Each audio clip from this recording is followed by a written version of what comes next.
兒童節大餐。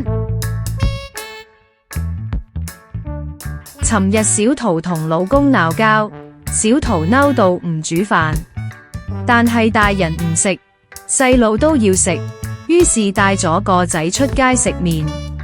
到今日，亞仔眼泛淚光咁問小桃：媽咪，你今晚仲會唔會同爸爸鬧交㗎？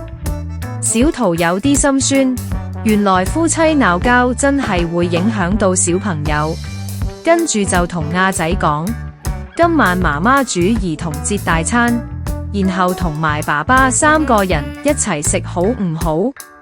亞仔竟然話：嗚嗚，尋晚嘅麵好好食啊！我好耐都冇食過咁好味嘅嘢啦！